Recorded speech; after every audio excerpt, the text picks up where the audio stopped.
Salute സ്നേഹിതരെ. ഞാൻ 7ാം ക്ലാസ്സിൽ പഠിക്കുമ്പോൾ ഒരു ദിവസം ക്ലാസ് ടീച്ചർ പോസ്റ്റ് ഓഫീസിലുള്ള ഒരു ഉദ്യോഗസ്ഥരുമായി ഞങ്ങളുടെ അടുത്ത് വന്നിട്ട് എല്ലാവർക്കും ഒരു അപേക്ഷാ ഫോറം വിതരണം ചെയ്തു. ഇത്ര ദിവസത്തിനകം നിങ്ങളിത് ഫില്ല് ചെയ്ത് കൊണ്ടുവരണം, കയ്യിലൊരു 10 മിനിമം 10 അതിൽ കൂടുതൽ എത്ര വേണമെങ്കിലും ഇടാം, രൂപയുമായിട്ട് വരണം എന്ന് പറഞ്ഞു.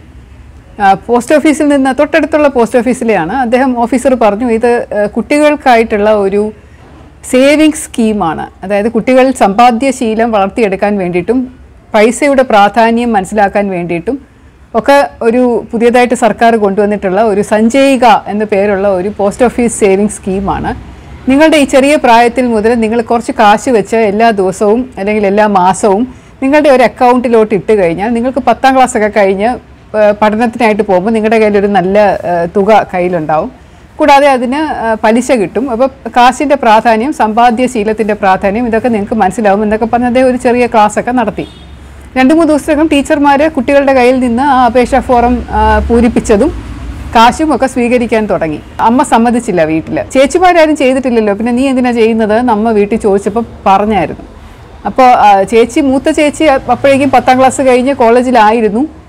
രണ്ടാമത്തെ ചേച്ചി 10ാം ക്ലാസ്സിൽ പഠിക്കുന്നു. 10ാം ക്ലാസ്സിൽ പഠിക്കുന്ന കുട്ടികൾക്ക് ഈ സ്കീം ഉണ്ടായിരുന്നില്ല. എനിക്കൊന്ന് 6, 7, 8 ആ 3 വർഷത്തിലുള്ള കുട്ടികളിൽ നിന്നായിരുന്നു അത് സ്വീകരിച്ചിരുന്നത് എന്ന് തോന്നുന്നു. അമ്മ സമ്മതിക്കാത്തത് കൊണ്ട് അച്ഛൻ എപ്പോഴും പുറത്തായിരുന്നു ആ സമയം ജോലി ചെയ്തിരുന്നത്. എനിക്ക് കൊടുക്കാൻ പറ്റിയില്ല. പിന്നെ വളരെയധികം പരിഹാസം സഹിക്കേണ്ടതായിട്ട് വന്നു. കുട്ടികളെല്ലാവരും ചോദിച്ചു, അയ്യേ വീട്ടിൽ ഇത്രയും രൂപയൊന്നും എടുക്കാനില്ലേ, കണ്ടാൽ തോന്നൂല്ലല്ലോ എന്ന് പറഞ്ഞു.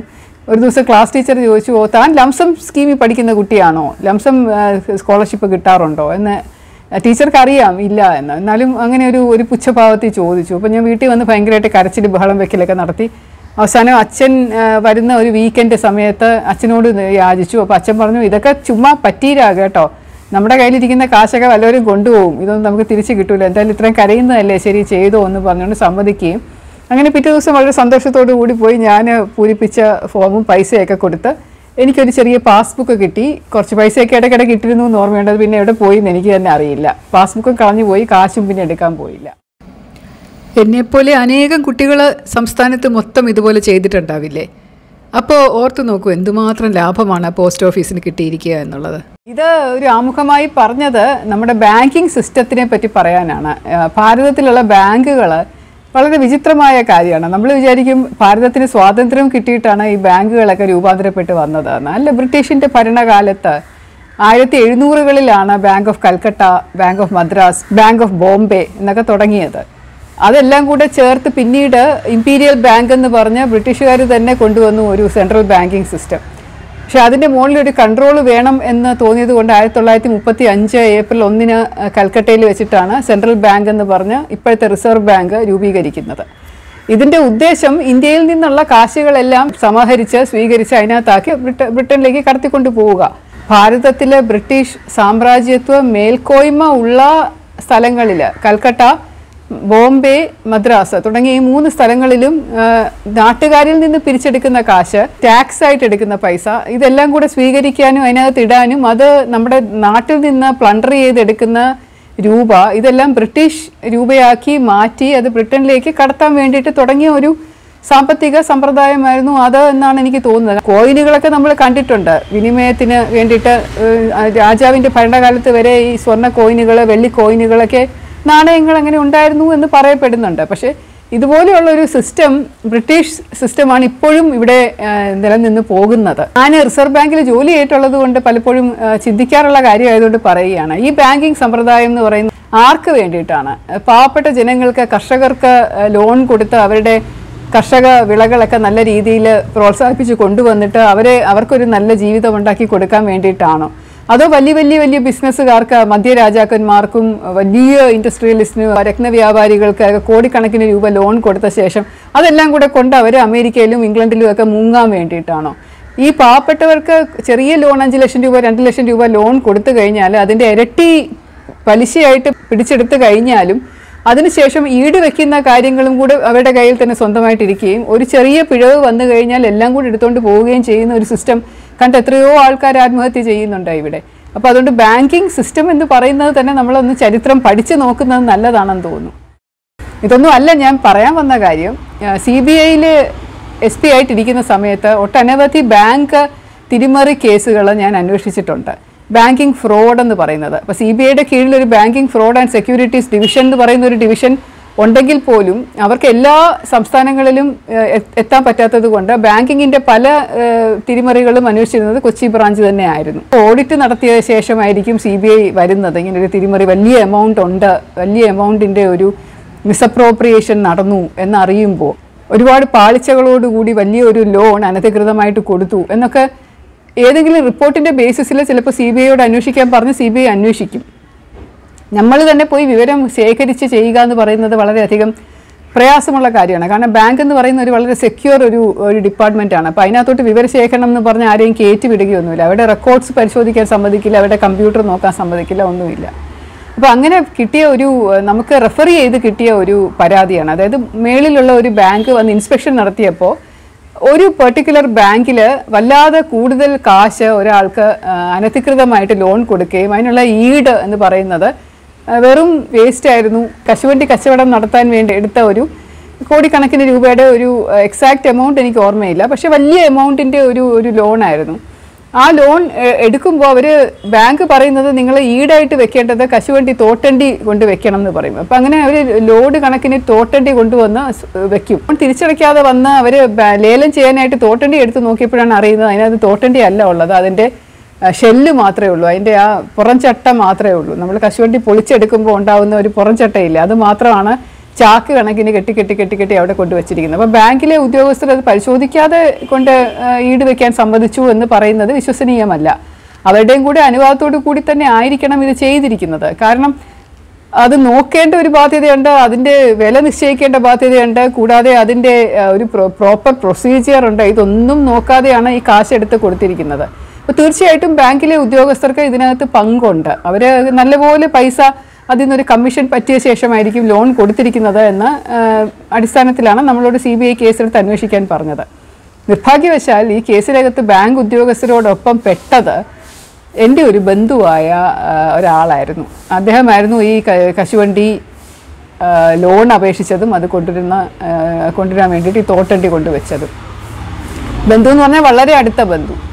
ഇദ്ദേഹം അതിന് ശേഷം ഒളിവിൽ പോയി, കാണാനില്ല. അപ്പോൾ കേസിൻ്റെ പര്യവസാനിക്കണമല്ലോ. എനിക്കൊരു വലിയ പ്രയാസം, കാരണം എനിക്ക് കുട്ടിക്കാലം മുതൽ അറിയാവുന്ന ആളാണ്. അപ്പോൾ അതുകൊണ്ട് എങ്ങനെ പോയി പിടിക്കും, എങ്ങനെ അറസ്റ്റ് ചെയ്യും, എവിടെയുണ്ടെന്ന് അന്വേഷിക്കും. എന്തായാലും ഞാൻ പറഞ്ഞു CBI ഓഫീസേഴ്സിൻ്റെ അടുത്ത് വന്ന് ഇരിക്കും, നമുക്ക് പതുക്കെ നോക്കാം, നമുക്കിപ്പോൾ തൽക്കാലം വേറെ കേസുകളുണ്ടല്ലോ എന്ന് പറഞ്ഞു. അവസാനം കോടതിയിൽ നിന്ന് ഒരു വാറൻറ്റ് വന്നു ആൾക്കെതിരെ, അറസ്റ്റ് വാറൻറ്റ്. അപ്പോൾ ആ വാറൻറ്റ് വന്നാൽ പിന്നെ അറസ്റ്റ് ചെയ്ത് പ്രൊഡ്യൂസ് ചെയ്യാതിരിക്കാൻ നിർവാഹമില്ല. അതുകൊണ്ട് അതിൻ്റെ ബേസിസിൽ നമ്മൾ പോയി ആളെ തിരക്കാൻ തുടങ്ങിയപ്പോൾ തിരുവനന്തപുരത്തുള്ള ഒരു ക്ലബിൽ നിന്ന് അദ്ദേഹം എന്തോ കളിച്ചുകൊണ്ടോ മറ്റോ ഇരിക്കുകയായിരുന്നു. അവിടെ നിന്നാണ് അറസ്റ്റ് ചെയ്ത് ഓഫീസേഴ്സ് കൊണ്ടുവന്നത്. അപ്പോൾ എൻ്റെ അടുത്തുള്ള ബന്ധം എന്നതിലുപരിയായിട്ട് അദ്ദേഹത്തിന് വേറൊരു വലിയ ബന്ധമുണ്ടായിരുന്നു. അദ്ദേഹത്തിൻ്റെ ഭാര്യ വളരെ സീനിയർ ആയിട്ടുള്ള ഒരു IPS ഓഫീസർ, നല്ല ഹോൾഡുള്ള പ്രധാനമന്ത്രിയൊക്കെ ആയിട്ട് വളരെ ക്ലോസ് ആയിട്ട് ഇരുന്നിരുന്ന ഒരു വ്യക്തിയാണ്. ഞാൻ അദ്ദേഹത്തിൻ്റെ പേര് പറയുന്നില്ല, കാരണം അദ്ദേഹം ഇപ്പോഴും വളരെ സന്തോഷമായിട്ട് ഇരിപ്പുണ്ട്, വളരെ സ്നേഹമുള്ള ഒരു വ്യക്തിയാണ്, എന്നോട് വളരെ താല്പര്യമുള്ള വ്യക്തിയാണ്. അദ്ദേഹത്തിൻ്റെ ബന്ധുവിനെയാണ് എൻ്റെ റിലേറ്റീവ് കല്യാണം കഴിച്ചത്. അപ്പോൾ അത് എനിക്ക് വലിയ ക്ലിയർ ആയിട്ട് അറിയില്ലായിരുന്നു, എന്തോ വലിയ ഫാമിലിയാണെന്നൊക്കെ അറിയായിരുന്നു. അറസ്റ്റ് ചെയ്ത് കൊണ്ടുവന്നപ്പോൾ തൊട്ട് ഡയറക്ടർ വിളിയോട് വിളി, ഞാൻ എന്തിനാണ് അങ്ങനെ ചെയ്തത്, അന്യായമായിട്ടുള്ള അറസ്റ്റ് അല്ലേ, അയാളെ അറസ്റ്റ് ചെയ്യാതിരിക്കാൻ പറ്റില്ല, എന്തിനാണ് പോയി അറസ്റ്റ് ചെയ്ത്, പെട്ടെന്ന് വിടൂ എന്നൊക്കെ പറഞ്ഞു. അദ്ദേഹം വളരെ നല്ല ഓഫീസറായിരുന്നു, ആ CBI ഡയറക്ടർ. എല്ലാവരുടെയും മുമ്പിൽ വെച്ച് പൊതുവായിട്ട് പോയി ഞങ്ങളുടെ ഓഫീസേഴ്സ് അറസ്റ്റ് ചെയ്ത് തിരുവനന്തപുരത്ത് നിന്ന് എറണാകുളം വരെ ഇത് കൊണ്ടുവന്ന വ്യക്തിയാണ്. അപ്പോൾ അങ്ങനെ ഡയറക്ടർ വിളിച്ച് പറഞ്ഞാൽ വിടാൻ പറ്റില്ലല്ലോ. അപ്പോൾ ഞാൻ പറഞ്ഞു, സാർ അത് ശരിയല്ലല്ലോ, കൂടാതെ ഈ കോടതി വാറന്റ് ഉണ്ട്, കോടതിയെ ഞങ്ങൾ അറിയിച്ചു കഴിഞ്ഞു, അറസ്റ്റ് ചെയ്തു എന്നപ്പോൾ പിന്നെ കോടതി അറിയിച്ചൊന്നുമില്ല. പക്ഷെ ഞാൻ അദ്ദേഹത്തോട് അങ്ങനെ പറഞ്ഞു. അദ്ദേഹം പറഞ്ഞു, അത് ഞാനും അതിനകത്തങ്ങ് പെട്ടുപോയതാണ് ശ്രീലേഖ, എന്നോട് ഇദ്ദേഹം റെക്കമെൻഡ് ചെയ്യുന്നതാണ്. ഇദ്ദേഹം പറഞ്ഞു അത് ഇദ്ദേഹത്തെ പിടിച്ചോണ്ട് പോകാൻ പറ്റില്ല, ഇയാളെ എങ്ങനെയെങ്കിലും വിടണം, പെട്ടെന്ന് തന്നെ ജാമ്യം കൊടുത്ത് വിടണം, അയാളുടെ വൈഫ് ഭയങ്കര കരച്ചിലാണ്, ഇവിടെ വന്ന് കരഞ്ഞുകൊണ്ടിരിക്കുന്നു എന്ന് പറഞ്ഞ് അദ്ദേഹം CBI ഡയറക്ടറെ വിളിച്ച് പ്രഷറൈസ് ചെയ്തിട്ടാണ് അദ്ദേഹം എന്നെ വിളിച്ച് പറയുന്നത് ഇത് ശരിയല്ല, തെറ്റാണ്, ഈ കേസേ തെറ്റാണെന്നുള്ള മട്ടില്ല, കേസ് എഴുതി തള്ളണം എന്നൊക്കെ മട്ടിലുള്ള സംസാരമായി. അവസാനം ഈ കേസ് പഠിക്കാനായിട്ട് ഡയറക്ടർ ഒരു ദിവസം ഡൽഹിയിൽ നിന്ന് കൊച്ചിയിലേക്ക് വരികയും ചെയ്തു, അതിനുവേണ്ടി മാത്രം. എന്നിട്ട് ഇത് ഞങ്ങളെല്ലാവരുമായിട്ട് ഡിസ്കഷൻ നടത്തി അദ്ദേഹം അവസാനം കൺവിൻസ്ഡ് ആയി ഇത് നിലനിന്ന് പോകുന്ന കേസാണ്, ഇതിനകത്ത് അറസ്റ്റ് ചെയ്തതിൽ അന്യായം ഒന്നുമില്ല എന്ന്. പക്ഷെ ഞാൻ ആളെ ഉപദ്രവിച്ചൊന്നുമില്ല, വളരെ നല്ല രീതിയിൽ തന്നെ ചോദ്യം ചെയ്തു, ഞങ്ങളോട് സഹകരിക്കണം, തീർച്ചയായിട്ടും പ്രശ്നങ്ങളൊന്നും ഉണ്ടാവില്ല എന്ന് പറഞ്ഞു. രാത്രി കിടക്കാനായിട്ട് ഒരു സൗകര്യം ചെയ്തു കൊടുത്തു. ഓഫീസിനകത്ത് തന്നെ ഒരു സോഫ സെറ്റൊക്കെ ഇട്ടിരിക്കുന്ന മുറിയിൽ അവിടെ കിടന്നോളാൻ പറഞ്ഞു. കുറച്ച് കഴിയുമ്പോൾ കൊതുകിൻ്റെ ശല്യം ഉണ്ടെന്ന് പറഞ്ഞപ്പോൾ ഒരു കൊതുക് തിരി കത്തിച്ച് വയ്ക്കാൻ അനുവാദം കൊടുത്തു. ഡ്രസ്സ് ചേഞ്ച് ചെയ്യാനുള്ള അനുവാദം കൊടുത്തു. ബാത്റൂം യൂസ് ചെയ്യാൻ അനുവാദം കൊടുത്തു. പിറ്റേ ദിവസം കോടതി കൊണ്ടുപോയി. 2-3 ദിവസത്തിനകം തന്നെ ആൾക്ക് ജാമ്യം കിട്ടുകയും ചെയ്തു. ഞങ്ങളുടെ അടുത്തൊരു കൂടുതൽ ജുഡീഷ്യൽ കസ്റ്റഡിയിൽ വെക്കാതെ പോലീസ് കസ്റ്റഡി CBI കസ്റ്റഡിയിൽ തന്നെ കുറച്ച് ദിവസത്തേക്കും കൂടെ തരികയും അതിനുശേഷം പിന്നീട് ജയിലിലൊന്നും പോകേണ്ടി വന്നില്ല. കോടതി തന്നെ ജാമ്യം കൊടുത്ത്, നല്ല വക്കീലന്മാരൊക്കെ ഉണ്ടായിരുന്നല്ലോ, ജാമ്യം കൊടുത്ത് വിടുകയും ചെയ്തു. ഈ കേസ് ശിക്ഷിച്ചു. പിന്നീട് അത് ഹൈക്കോടതിയിലോ എവിടെയോ മറ്റോ പോയിട്ട് അത് തള്ളിപ്പോവുകയൊക്കെ ചെയ്തതാണെന്നാണ് തോന്നുന്നത്. പ്രധാനമന്ത്രിയുമായിട്ട് വളരെ അടുത്ത് നിൽക്കുന്ന IPS ഓഫീസർ ഉണ്ടെന്ന് പറഞ്ഞല്ലോ ഞങ്ങളുടെ CBI ഡയറക്ടറെ ഇൻഫ്ലുവൻസ് ചെയ്ത അദ്ദേഹത്തെ അറിയാമെങ്കിലും പേര് ഒരുപാട് കേട്ടിട്ടുണ്ടെങ്കിലും ഞാൻ കാണുന്നത് പിന്നീട് ഒരുപാട് നാൾക്ക് ശേഷമാണ്. ആ സമയം അദ്ദേഹം എൻ്റെ അടുത്ത് വന്ന് എനിക്ക് വളരെ പേടിയായിരുന്നു ഇനി എൻ്റെ അടുത്ത് ദേഷ്യപ്പെടുമോ എന്ന്. പക്ഷേ അദ്ദേഹം എൻ്റെ അടുത്ത് വന്ന് വളരെ നല്ല സ്നേഹത്തോടു കൂടിയാണ് സംസാരിച്ചത്. ഇതിനെപ്പറ്റി ഒന്നും പറഞ്ഞില്ല, പൊതുവായ കുറേ കാര്യങ്ങൾ പറഞ്ഞു. എൻ്റെ കുടുംബത്തിലുള്ള ആൾക്കാരെല്ലാവരും പെട്ടെന്നൊരു ദിവസം പൊടുന്നനെ എന്നോട് ദേഷ്യം. ഇതുവരെ എനിക്ക് തോന്നുന്നു ഒരു കേസിനകത്ത് പ്രതികളെ അറസ്റ്റ് ചെയ്യുമ്പോൾ ഞാൻ കരുതിയിരുന്നത് കുറ്റം ചെയ്യുന്നവരല്ലേ പിടിക്കപ്പെടുന്നത്, അതുകൊണ്ട് ശാപമൊന്നും എനിക്ക് ഏക്കില്ല എന്നുള്ള മട്ടിലാണ് ഞാൻ വിചാരിച്ചിരുന്നത്.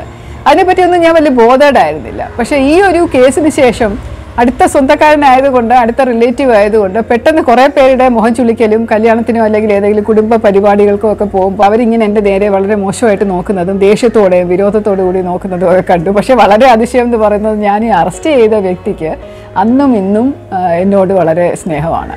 അദ്ദേഹത്തിന് ഒരു ബുദ്ധിമുട്ടും ഇങ്ങനെ കാണിച്ചിട്ടില്ല. പൊതുവെ കാണിക്കുന്ന ടൈപ്പല്ല ആൾ, എപ്പോഴും ചിരിച്ചോട്ടൊക്കെ ഇരിക്കുന്ന ആളാണ്. ബാങ്കിനെ പറ്റി പറഞ്ഞത് ഇതുകൊണ്ടാണ്, ഈ ഒരു കേസ് നിങ്ങളുടെ മുന്നിൽ പറയണം. ഇത് വളരെ ചെറിയ ഒരു സംഭവമാണ്. ഇപ്പോൾ പൊതുവേ നമ്മുടെ ബാങ്കുകൾ ചെയ്യുന്നതിനെക്കുറിച്ചും പിന്നീട് ആലോചിക്കുമ്പോൾ, നമ്മൾ സർവീസിലിരിക്കുമ്പോൾ നമ്മൾ ഇതൊക്കെ ചെയ്യാൻ ബാധ്യതയുണ്ട്. പക്ഷെ പിന്നീട് ആലോചിക്കുമ്പോൾ എനിക്ക് തോന്നും ബാങ്കുകളെന്ന് പറഞ്ഞാൽ പൊതുവേ നിലനിൽക്കുന്നത് ബാങ്കിന് വേണ്ടിയിട്ട് തന്നെയാണ്, അല്ലാതെ പൊതുജനങ്ങൾക്ക് വേണ്ടിയിട്ടോ സമൂഹത്തിന് വേണ്ടിയിട്ടോ ആണെന്ന് തോന്നില്ല. ബാങ്കിൻ്റെ നിലനിൽപ്പെന്ന് പറയുന്നത് ഏറ്റവും കൂടുതൽ ആളുകളെ കൊണ്ട് നിക്ഷേപം ഇടിക്കുക, ആ പൈസ മുഴുവൻ എടുത്ത് അവർക്ക് ലോൺ കൊടുക്കുക, അതിൽ നിന്ന് കിട്ടുന്ന വരുമാനത്തിൽ നിന്ന് ലാഭം ഉണ്ടാക്കുക. അങ്ങനെയാണല്ലോ ബാങ്കുകൾക്ക് ഓരോ വർഷത്തെ ലാഭം നോക്കുമ്പോൾ എന്തുമാത്രം കോടി ലാഭമാണ് കിട്ടുന്നതെന്ന് പറയുന്നത്. അല്ലെങ്കിൽ നമ്മുടെ ഈ ഇപ്പോഴത്തെ അവസ്ഥയിൽ ഒരാൾ കഷ്ടപ്പെട്ട് സ്വന്തമായിട്ട് ഉണ്ടാക്കുന്ന കാശ് അയാൾക്ക് വെക്കാൻ അധികാരമില്ല. ഒന്നുകിൽ അത് ബാങ്കിൽ കൊണ്ടുവയ്ക്കണം, അല്ലെങ്കിൽ അത് വേറെ ഏതെങ്കിലും സ്ഥലത്ത് കൊണ്ട് സർക്കാരും ബാങ്കുകളും ഒക്കെ അറിയുന്ന രീതിയിൽ നിക്ഷേപിക്കണം. എല്ലാം മോണിറ്റർ ചെയ്തുകൊണ്ടിരിക്കുകയല്ലേ. ഇപ്പം നമ്മുടെ സ്വത്ത് എന്ന് പറയുന്നതിൻ്റെ ഒരു കഷ്ടപ്പെട്ടുണ്ടാക്കുന്നതിന് വളരെ വലിയ ഒരു 40% വരെ നമ്മൾ ടാക്സ് ആയിട്ടും അല്ലെങ്കിൽ ബാക്കി കാര്യങ്ങളായിട്ടും ഒക്കെ കൊടുക്കുമ്പോൾ കയ്യിൽ കുറച്ച് കാര്യങ്ങളെ ഉണ്ടാവും. അതൊക്കെ കൊണ്ടായിരിക്കും ആളുകൾ ഇങ്ങനെ ബാങ്കുമായി ബന്ധപ്പെട്ട തിരിമറികൾ നടത്തുന്നത് എന്ന് പലപ്പോഴും ഞാനും ചിന്തിച്ച് പോകാറുണ്ട്. സസ്നേഹം, ശ്രീലേഖ.